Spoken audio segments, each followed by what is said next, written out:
Welcome to our channel Sabari Keerthana's vlog. இன்றைக்கி என்ன பார்க்க போகிறோன்னா மதுரை ஷாப்பிங் vlog தான். நாம் ஒன்று நினைத்தால் தெய்வம் ஒன்று நினைக்கும்பாங்க. அன்றைக்கி அப்படி தான் கதையாகி போச்சு.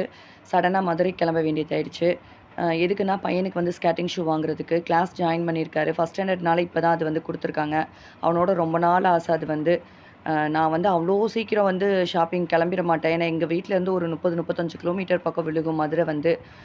போயிட்டு வந்தோன்னா செம்ம டயர்டாக இருக்கும். அதுக்காகவே வந்து முடிஞ்ச அளவு அவாய்ட் பண்ணிருவேன். என்னென்ன திங்ஸ் வேணுமோ மொத்தமாக போய் தான் வாங்குறது. இது ஷாப்புக்குள்ள வந்தாச்சு. வந்ததும் பையனுக்கு ஒரே ஹாப்பி. அவர் தான் ஃபஸ்ட்டு தொடுவேன். நான் தான் பார்ப்பேன்னு சொல்லிட்டு சேர போட்டுக்கிட்டு அவர் வேலைய பார்க்க ஆரம்பிச்சிட்டாரு. இந்த ஷாப்பை பற்றி சொல்லி ஆகணும். நாங்கள் ஃபஸ்ட்டு ஒரு 2 ஷாப்புக்கு போனோம். அங்கே ஜோனக்ஸ் பிராண்ட் இருந்தது.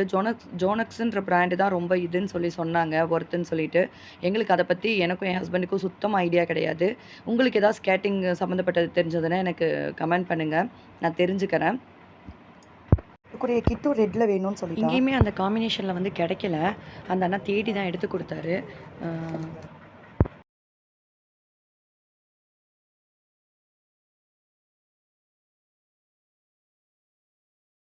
ஏன் திரும்ப செகண்ட் டைம் வந்து ஷூ காட்டுறேன்னா, ஃபஸ்ட்டு எடுத்தது வந்து கொஞ்சம் ஒரு சின்ன டேமேஜ் இருந்தது. அதனால ஹஸ்பண்ட் பார்த்துட்டாரு. ஸோ செகண்டாக வேறு எது எடுத்து அந்த கடைக்கார அண்ணா கொடுத்துட்ருக்கிறாரு. உங்களுக்கு இந்த ஷாப் இல்லை இதை பற்றின டீட்டெயில்ஸ் ஏதாவது வேணுன்னா கமெண்ட் பண்ணுங்கள், நான் ரிப்ளை பண்ணுறேன்.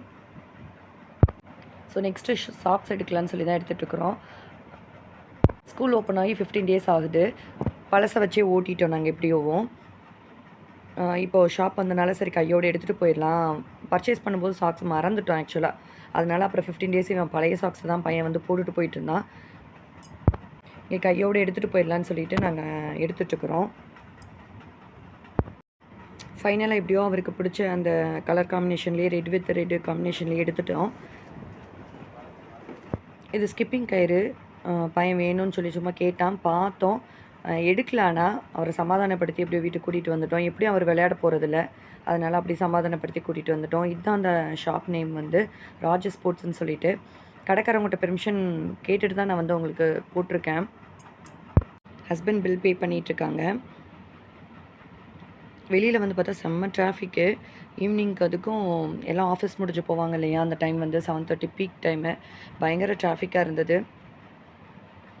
போகிறப்போ மல்லிகைப்பூ வேறு. மதுரையில் அங்கங்கே 10 ஃபீட்டுக்கு ஒரு தடவை மல்லிகைப்பூ இருக்கும். என்னை மட்டும் ஃபோட்டோ எடுக்காமல் போகிறேன்ற மாதிரி ஆயிடுச்சு.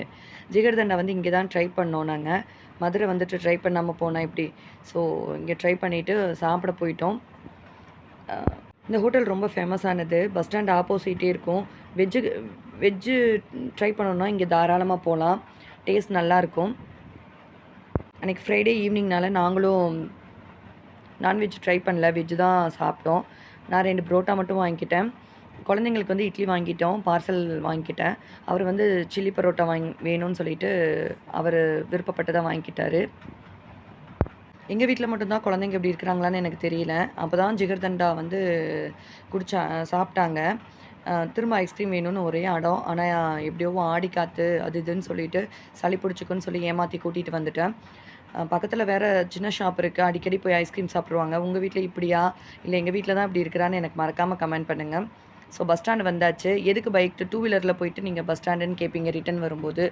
ஹஸ்பண்ட் வந்து ஒர்க் விஷயமா வெளியில் போகிறாரு. ஸோ அங்கேருந்தே கிளம்ப வேண்டிய அர்ஜென்ட்டு. எங்களை பஸ் ஏற்றி விட்டு போகிறேன்னு சொல்லிட்டு வெயிட் பண்ணிகிட்ருக்காங்க. பஸ் ஏறிட்டோம். எப்படியோ ரொம்ப பாப்பா அடம் பண்ணுவான்னு பார்த்தேன். ஓரளவு பையன் வந்து அவங்க அப்பா இல்லாதனால மேனேஜ் பண்ணி நல்லா பார்த்துக்கிட்டான். இந்த வீடியோ பிடிச்சிருந்ததுன்னா லைக் பண்ணுங்கள், ஷேர் பண்ணுங்கள், கமெண்ட் பண்ணுங்கள், சப்ஸ்கிரைப் பண்ணுங்கள். நெக்ஸ்ட் vlogல உங்களை மீட் பண்ணுறேன். தேங்க்யூ.